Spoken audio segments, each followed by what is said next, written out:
Hello friends, स्वागत है आपके अपने 10th ओनली यूट्यूब चैनल पर।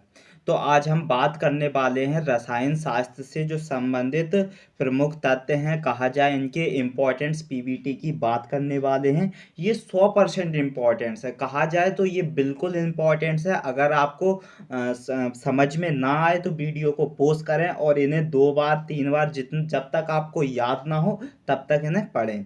तो इस प्रकार आपको ये रट जाएंगे और आपको इनके एक्सप्लेनेशंस आने लगेंगे, ठीक है। क्योंकि अगर आप कहा जाए अगर आप क्लास 10th में हो या आप क्लास 12th में हो तो ये आपकी रासायनिक शास्त्र आपके लिए बहुत ही अच्छा रोल प्ले करने वाली है।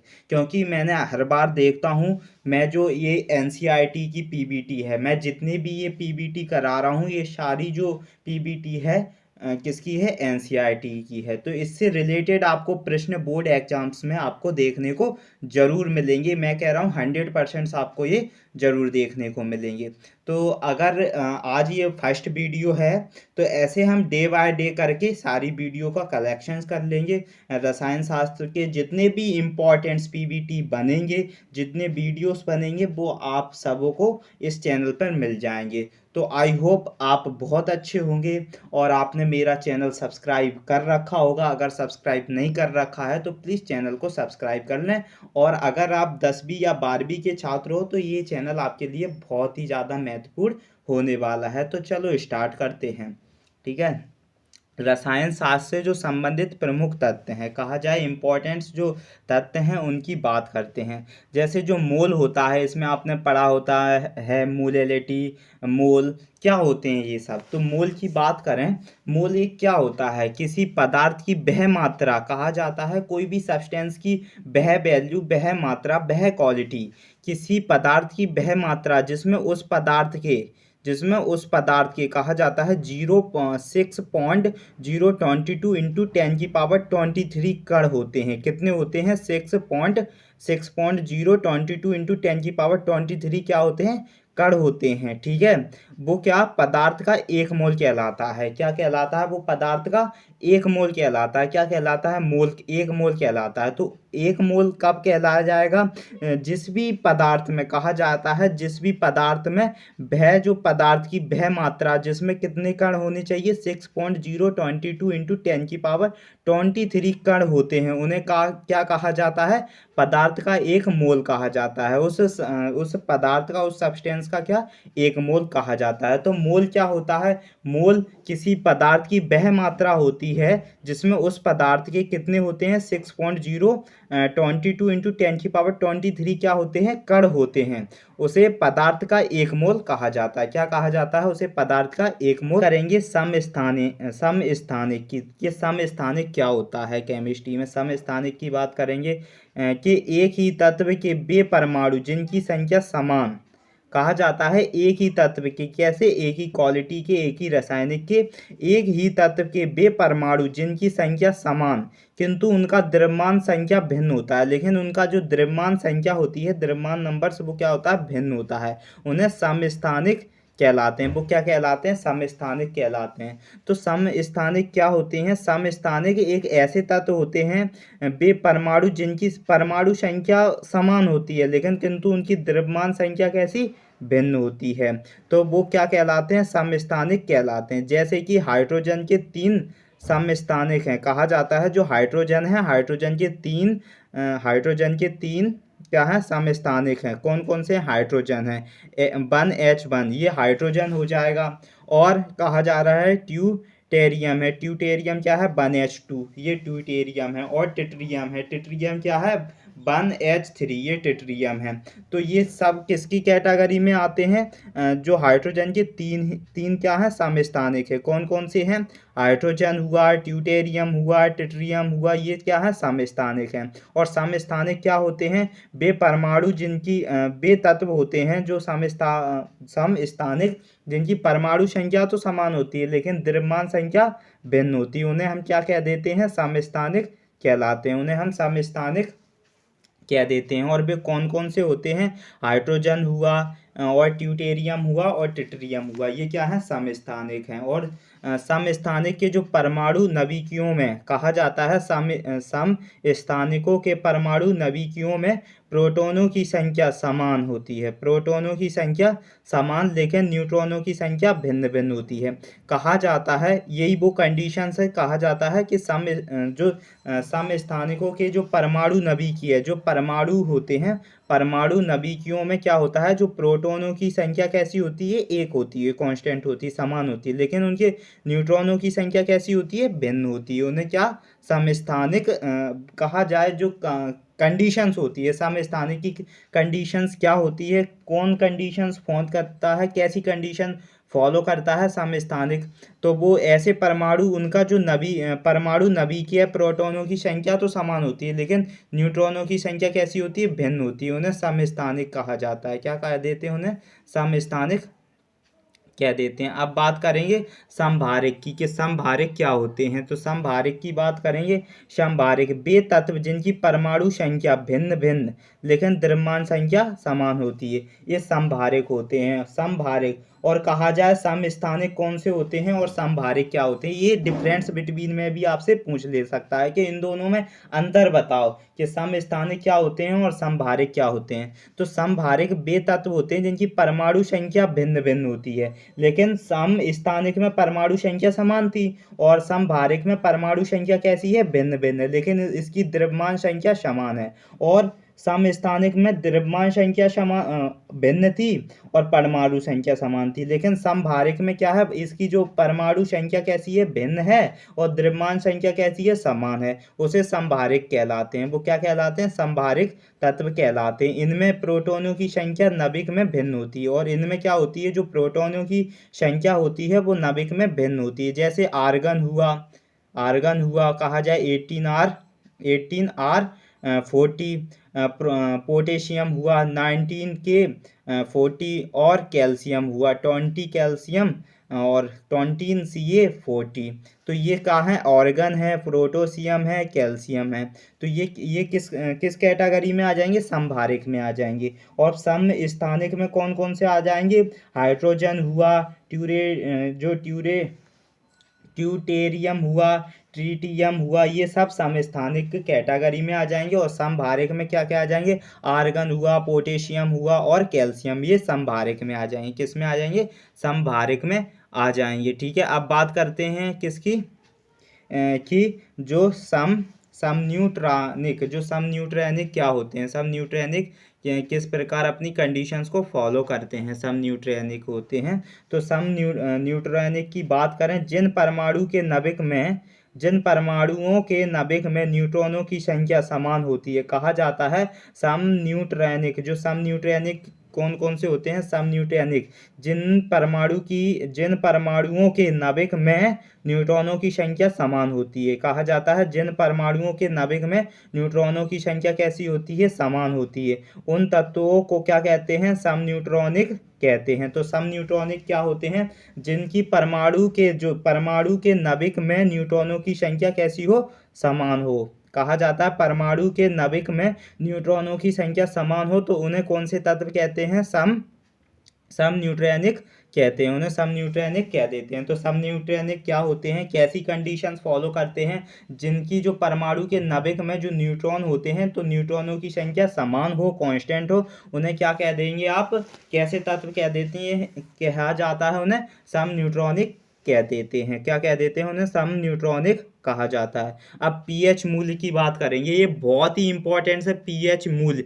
अगर आप क्लास 12th में हो तब भी ये इंपॉर्टेंट है, क्लास 10th में हो तब भी इंपॉर्टेंट है। मैं अभी भी कह रहा हूँ, अगर आपको ये समझ में ना आए तो वीडियो को पॉज करें, और वीडियो को पॉज करने के बाद जो पीबीटी लिखा है उसे पढ़ें या उसका स्क्रीनशॉट ले लें, लेकिन या तो उसे रट लें या फिर मैं समझा रहा हूँ उसे समझ लें। लेकिन ये आप जरूर याद कर लें कि पीएच मूल्य क्या होता है, पीएच वैल्यू क्या होती है। इस कंडीशंस में आपको 4 नंबर का क्वेश्चंस मिल सकता है, अन्यथा आपको 2 नंबर से या 4 नंबर के क्वेश्चंस बोले तो 1 नंबर में मिल सकता है या 2 नंबर्स में। लेकिन आपको ये जरूर देखने को मिलेगा आपके बोर्ड एग्जाम्स में कि पीएच वैल्यू क्या होती है, पीएच मूल्य क्या होता है। तो चलो बता देता हूं मैं आपको, पीएच मूल्य क्या होता है। यह एक स्केल या मापदंड होता है, कहा जाता है यह एक स्केल होता है या एक मापदंड होता है, जो पदार्थ की क्या बताता है, अम्लीय और क्षारीयता को निर्धारित करता है।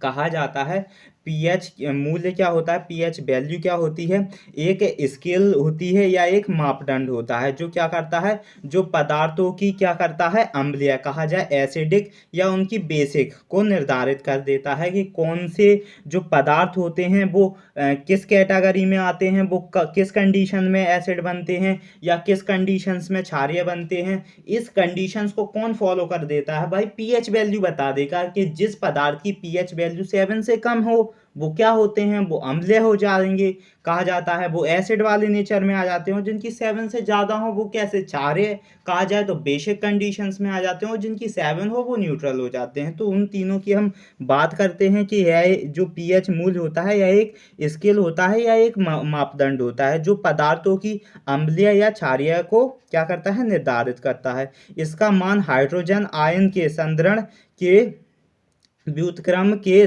लघुगणक के बराबर होता है कहा जाता है। इसका जो मान होता है वो हाइड्रोजन के आयन के संदरण के व्युत्क्रम के व्युत्क्रम के लघुगणक के बराबर होता है। और पीएच का मान कहा जाता है, पीएच का मान 0 से लेकर 14 के बीच होता है। कहा जाता है जो पीएच वैल्यूज होती हैं वो 0 से लेके 14 तक होती हैं। कहाँ तक होती हैं पीएच वैल्यू, 0 से लेके 14 के बीच में होती हैं।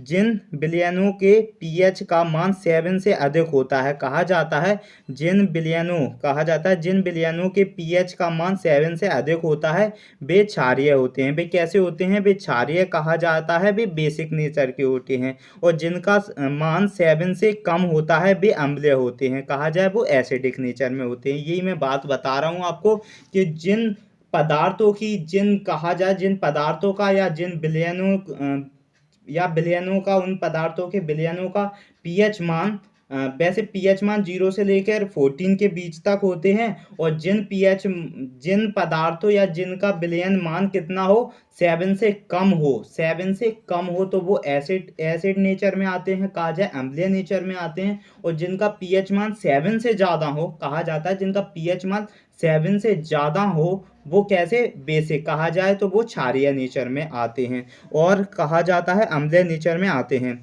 उदासीन विलयनों के पीएच का मान 7 होता है, वो शुद्ध जल एक उदासीन विलयन होता है। और कहा जाए जिनका पीएच मान 7 होता है वो किस नेचर में आते हैं, किस क्वांटिटी में आते हैं, वो उदासीन विलयन में आ जाएंगे। किस में आ जाएंगे, उदासीन में आते हैं। तो किस कंडीशंस में उदासीन में आते हैं, वो जिनका पीएच मान कितना होना चाहिए, 7 एक उदासीन, जैसे कि जो शुद्ध वाटर होता है, प्योर वाटर्स, उनका पीएच मान 7 होता है। ये अभी आपको पेपर बोर्ड एग्जाम्स में देखने को मिला था कि शुद्ध प्योर वाटर का पीएच मान कितना है, तो 7 है। और ये हर बार मैं देखता हूँ, हर बार देखने को मिलता है बोर्ड एग्जाम्स में। तो आप इसे जरूर याद करें कि उदासीन विलयन के जो पीएच का मान 7 होता है, जो उदासीन विलयन के नेचर के होते हैं उनका पीएच मान कितना, 7 होता है। जैसे शुद्ध जल एक कैसा है, उदासीन विलयन है शुद्ध जल, इसलिए उसका पीएच मान कितना होगा, 7 हो जाएगा। अब बात कर लेते हैं अम्ल क्या होते हैं। अम्ल क्या होते हैं, तो अम्ल को देख लेते हैं। अम्ल क्या, कब, किस कंडीशन में उन्हें अम्ल कह सकते हैं। ऐसे यौगिक जो घोल में हाइड्रोजन आयन देता है कहा जाता है, ऐसे आयन जो घोल में क्या दे दे आपको, हाइड्रोजन आयंस देता है। क्या देता है, हाइड्रोजन आयन देता है। क्या देता है, हाइड्रोजन आयन देता है। तो उन्हें क्या कहा जाता है, कहा जाता है कि ऐसे यौगिक जो घोल में हाइड्रोजन आयन देता है, जिसमें हाइड्रोजन रहता है, जिसमें क्या रहता है, हाइड्रोजन रहता है, और जिसके धातु द्वारा विस्थापन से लवण का निर्माण हो सकता है। और जिसके कहा जाए जिसके धातु द्वारा विस्थापन से लवण का निर्माण हो सकता है, जिसमें प्रोटॉन त्यागने की प्रवृत्ति हो, जिसका स्वाद खट्टा हो एवं नीले लिटमस पात्र को क्या कर देता है, लाल कर देता है, उसे अम्ल प्राय क्या कहते थे, अम्ल प्राय संक्षारक कह देते हैं। क्या कहते हैं, अम्ल प्राय संक्षारक कह देते हैं। तो अम्ल क्या होता है, अम्ल एक ऐसा यौगिक घोल होता है, एक ऐसा यौगिक जो घोल में हाइड्रोजन आयन देता है, जिसके घुलने पर कैसे देते हैं, H+ देता है, हाइड्रोजन आयंस देता है, जिसमें हाइड्रोजन रहता है, और जिसमें क्या रहता है, हाइड्रोजन रहता है, और जिसके धातु द्वारा विस्थापन से लवण का निर्माण होता है। और कहा जाता है जिसके धातु द्वारा विस्थापन से किसका, लवण का निर्माण होता है, जिसमें प्रोटॉन त्यागने की प्रवृत्ति होती है, और जिसमें प्रोटॉन के त्यागने की प्रवृत्ति होती है, जिसका स्वाद कैसा होता है, खट्टा होता है। आप ये बहुत इंपॉर्टेंट है भाई, जिसका स्वाद खट्टा होता है वो भी अम्ल होते हैं, और जो नीले लिटमस को कैसे कर देते हैं, लाल कर देते हैं, ये उनकी क्वालिटीज है जो अपनी कंडीशंस को वो फॉलो करते हैं। ठीक है, कौन, एसिड, अम्ल। तो उन्हें अम्ल प्राय संक्षारित कहा जाता है। उन्हें क्या कहा जाता है, अम्ल प्राय संक्षारित कहा जाता है। अब बात करेंगे क्षार की, जिसे एसिड कहते हैं। क्या कहते हैं, क्षार की बात करेंगे। क्षार क्या होते हैं, ऐसा भस्म जो जल में विलय होता है। कहा जाता है ऐसा भस्म जो जल में विलय होता है उसे क्षार कह देते हैं। कहा जाए तो उसे बेस कह देते हैं। और भस्म क्या होती है, ऐसा पदार्थ जो अम्ल से, ऐसा पदार्थ जो अम्ल से, कहा जाए एसिड से क्रिया करके लवण तथा जल बनाता है। यह इलेक्ट्रॉन, कहा जाए यह इलेक्ट्रॉन दाता होता है, यह इलेक्ट्रॉन दाता होता है। तो भस्म क्या होती है, भस्म एक ऐसा पदार्थ होता है जो अम्ल से क्रिया करके, किससे, एसिड से एक क्रिया करके, अम्ल से एक क्रिया करके लवण या जल बनाता है। लवण बना देगा या जल बनाता है, यह इलेक्ट्रॉन दाता होता है। यह क्या होता है, इलेक्ट्रॉन दाता होता है, उसे हम भस्म कह देते हैं। अब बात करते हैं एमोरफस। एमोरफस क्या होता है, एमोरफस को जान लेते हैं। एमोरफस एक ऐसा पदार्थ जिसका निश्चित रूप और आकार ना हो। एमोरफस एक ऐसा पदार्थ, एक ऐसा सब्सटेंस होता है जिसका कोई निश्चित रूप ना हो या उसका निश्चित आकार ना हो, उसे एमोरफस कहते हैं। क्या कहते हैं, क्या कह देते हैं, उसे एमोरफस कहते हैं। तो एमोरफस क्या होता है, एक ऐसा पदार्थ जिसकी निश्चित रूप, कहा जाता है जिसका निश्चित रूप ना हो या उसका निश्चित आकार ना हो, उसे एमोरफस कह देते हैं। अब यौगिक की बात करेंगे। यौगिक क्या होता है, तो यौगिक को देख लेते हैं। जो यौगिक होता है, यौगिक दो या दो से अधिक तत्वों के निश्चित अनुपात से बना पदार्थ यौगिक कहलाता है। यौगिक क्या कहलाता है, जब दो या दो से अधिक ऐसे तत्वों के निश्चित अनुपात में, तत्वों के एक निश्चित समान अनुपात से एक बना पदार्थ क्या कहलाता है, यौगिक कहलाता है। क्या कहलाता है, यौगिक कहलाता है। तो यौगिक क्या होता है, दो या दो से अधिक तत्वों के निश्चित अनुपात से बना पदार्थ क्या कहलाता है, यौगिक कहलाता है। अब बात करेंगे उभयधर्मी की। उभयधर्मी क्या होता है, तो उभयधर्मी की बात करते हैं कि उभयधर्मी क्या होता है। तो ऐसा पदार्थ जिसमें अम्ल, ऐसा पदार्थ जिसमें अम्ल तथा भस्म दोनों के गुण क्या होते हैं, विद्यमान रहते हों, कहा जाता है। जो उभयधर्मी क्या होता है, उभयधर्मी एक ऐसा पदार्थ जिसमें एसिड भी प्रेजेंट हो और जिसमें भस्म भी प्रेजेंट हो, या उन दोनों की एक क्वालिटी प्रेजेंट हो, अम्ल और भस्म की, तो उसे हम क्या कह देते हैं, उसे हम उभयधर्मी कह देते हैं। उसे हम क्या कह देते हैं, उभयधर्मी कह देते हैं। अब एक कंडीशंस और है उभयधर्मी की। कहा जाता है कि एक भाग नाइट्रिक अम्ल, एक भाग नाइट्रिक अम्ल और 3 भाग हाइड्रोक्लोरिक अम्ल के मिश्रण को एकाग्रेजिया कहलाता है। क्या कहलाता है, वो एकराजिया कहलाता है। कहा जाता है कि एक भाग नाइट्रोजन अम्ल का, एक भाग नाइट्रिक अम्ल का, एक भाग नाइट्रिक अम्ल का और 3 भाग हाइड्रोक्लोरिक अम्ल का, और कहा जाए 1/3। तो एक भाग किसका हो जाएगा, एक भाग हो जाएगा नाइट्रिक अम्ल का, और 3 भाग हाइड्रोक्लोरिक अम्ल के, दोनों का मिश्रण कर दो तो उसे क्या कहा जाता है, एक्रारेजिया कहा जाता है। उसे एक्रारेजिया कहा जाता है। ठीक है। अब बात करेंगे एवाग्रोदो संख्या की। जो एवाग्रोदो संख्या क्या होती है, इनकी बात करेंगे। जो एवाग्रादो संख्या क्या होती है, 1 ग्राम अणु में उपस्थित अणुओं की संख्या, कहा जाता है 1 ग्राम अणु में उपस्थित अणुओं की संख्या को एवाग्रो संख्या कहते हैं। कहा जाता है एवाग्रो संख्या क्या होती है, एवाग्रादो संख्या क्या होती हैं, तो एक ग्राम अणु में उपस्थित अणुओं की संख्या, कहा जाता है 1 ग्राम अणु में उपस्थित अणुओं की संख्या को एवाग्रादो संख्या कहते हैं। एवाग्रादो संख्या कहते हैं। इसका मान कितना होता है, कहा जाता है 6.023 इंटू 10⁻23 होता है। एक जो एवाग्रो की संख्या होती है, इसका जो मान होता है एवाग्राडो की जो मान होता है वो 6.023 इंटू 10⁻23 होता है। और जो सोडियम बाइकार्बोनेट्स को ब्रेकिंग सोडा कहा जाता है। जो सोडियम बाइकार्बोनेट्स होता है, सोडियम बाइकार्बोनेट्स को क्या कहा जाता है?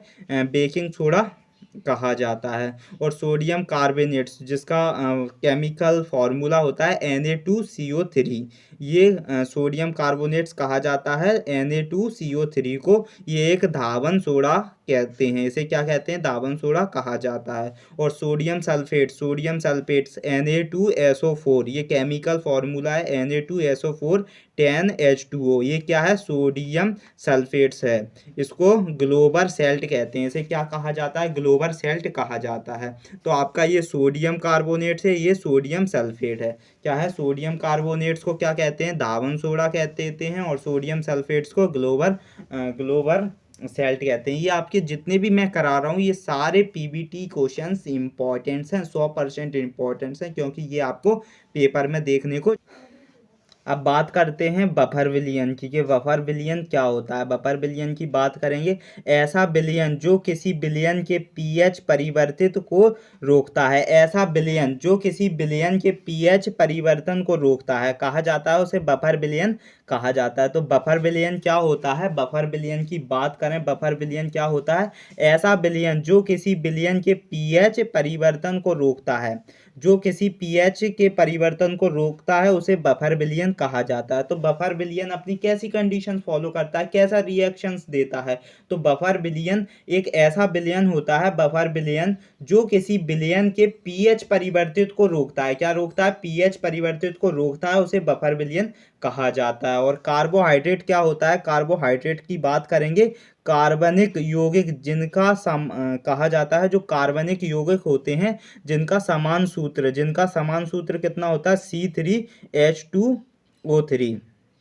कहा जाता है। जो कार्बनिक यौगिक जिनका समान सूत्र क्या होता है? जो कार्बनिक यौगिक होते हैं जिनका समान सूत्र C3H2O का होल 3 होता है। ये भोजन के मुख्य अंग होते हैं। जो कार्बोहाइड्रेट होते हैं जो कार्बनिक यौगिक जिनका समान सूत्र होता है, और ये एक किसके होते हैं? कहा जाता है भोजन के एक मुख्य अंग होते हैं। क्या? कार्बोहाइड्रेट एक भोजन के प्रमुख अंग होते हैं। और इनका केमिकल फार्मूला एक जनरल केमिकल फार्मूला है जो C3H2O का होल 3 होता है। ये क्या होते हैं? भोजन के आपके जो फूड जो आप खाते हो उसमें एक प्रमुख अंग होते हैं। प्रमुख जैसे कि धातु की बात करेंगे अपन, मेटल्स की बात करेंगे। मेटल्स क्या होते हैं? मेटल्स की बात करेंगे। और ये आपको कार्बोहाइड्रेट जरूर समझ में आ गया होगा। जैसे कि आप रोटी खाते हो, फासा फैट जितने भी जो रोटीज, मक्का, चावल, ये किस कंडीशंस में? कार्बोहाइड्रेट्स की कंडीशंस में, कार्बोहाइड्रेट्स की क्वालिटीज़ में आते हैं। तो कार्बोहाइड्रेट एक भोजन के मुख्य अंग होते हैं। क्या होते हैं? कार्बोहाइड्रेट एक भोजन के प्रमुख अंग होते हैं। अब बात करते थे मेटल्स की। मेटल्स क्या होते हैं? जो धातु होते हैं जैसे कि सोना, चांदी, लोहा, ये सब मेटल्स हैं। और नॉन मेटल्स क्या हैं? कार्बनिक, फॉस्फोरस, हाइड्रोजन, ये क्या हैं? ये नॉन मेटल्स हैं। तो धातु और अधातु और एक मेटेलॉइड्स होते हैं। और क्या होते हैं? मेटेलॉइड्स होते हैं। तीन ही तो कंडीशन आप पीरियोडिक टेबल में पढ़ोगे, पीरियोडिक टेबल, तो उसमें तीन ही एलिमेंट्स मिलेंगे, मेटल्स, नॉन मेटल्स और एक वो क्या? मेटेलॉइड। तो मेटेलॉइड्स क्या होते हैं? उपधातु होते हैं। कैसे होते हैं? उपधातु होते हैं। ये क्या करते हैं? ये मेटल और नॉन मेटल्स दोनों के मिश्रण से बना होता है, जिसे हम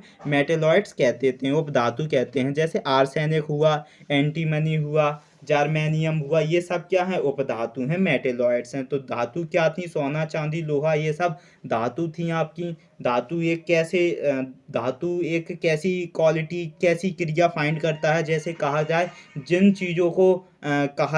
चीज़ों को ठोकने या पटकने से जिन चीज़ों में से आवाज़ होती है उन्हें हम क्या कह देते हैं? धातु, मेटल्स कह देते हैं। और अधातु क्या होते हैं? कार्बनिक, फॉस्फोरस, हाइड्रोजन, ये सब अधातु होते हैं। उपधातु क्या होते हैं? आर्सेनिक, एंटीमनी, जर्मेनियम, ये सब क्या हैं? आपकी उपधातु। अब इनमें से कुछ देख लेते हैं, प्रमुख आविष्कार हुए हैं, प्रमुख जो खोजें हुई हैं उनकी बात करते हैं कि क्या क्या खोज हुआ है। जैसे ऑक्सीजन हुआ है, ऑक्सीजन। तो ऑक्सीजन की खोज किसने की है? पिस्टले ने की है। किसने की है? पिस्टले ने की है। तो ऑक्सीजन की जो खोज हैं, आविष्कारक हैं, वो पिस्टले हैं। कौन है? पिस्टले हैं। और जो रेडियम हुआ, रेडियम की जो खोज किसने की है? मैडम क्यूरी ने की है। किसने रेडियम की खोज किसने की है? मैडम क्यूरी ने की है। तो मैडम क्यूरी ने क्या किया है? ये आविष्कारक है मैडम क्यूरी, ठीक है, रेडियो की और रेडियम की। और जो रेडियो एक्टिवता, जो रेडियम एक्टिवता होती है, रेडियो इंटेंसिटी होती है, इसकी जो खोज किसने की है? मैडम क्यूरी और हेनरी बैक्यूरल ने की है। तो हेनरी बैक्यूरल और मैडम क्यूरी कौन थे? एक हस्बैंड वाइफ थे, ठीक है। तो रेडियो एक्टिवता की खोज किसने की है? मैडम क्यूरी और हेनरी बैक्यूरल ने की है। और रेडियम की खोज किसने की है? मैडम क्यूरी ने की है। और जो विद्युत अपघटन के नियम, जो विद्युत अपघटन होता है, इसके जो नियम किसने दिए हैं? फैराडे ने दिए हैं। किसने दिए हैं? फैराडे ने दिए हैं। तो विद्युत अपघटन के जो नियम हैं वो किसने दिए हैं? फैराडे ने दिए हैं। किसने दिए हैं? फैराडे ने दिए हैं। किसके?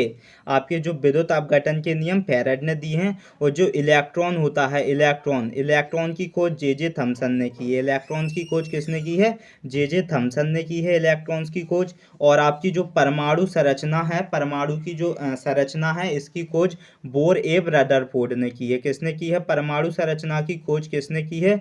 बोर एव रदरफोर्ड ने की है। और जो प्रोटॉन होता है, प्रोटॉन की खोज किसने की है? कौन है इसका डिस्कवर कहा जाता है? तो वो है गोल्डस्टीन। तो गोल्डस्टीन ने प्रोटॉन की खोज की है। गोल्डस्टीन ने किसकी खोज की है? प्रोटॉन्स की खोज की है। और न्यूट्रॉन की खोज चैडविक ने की है।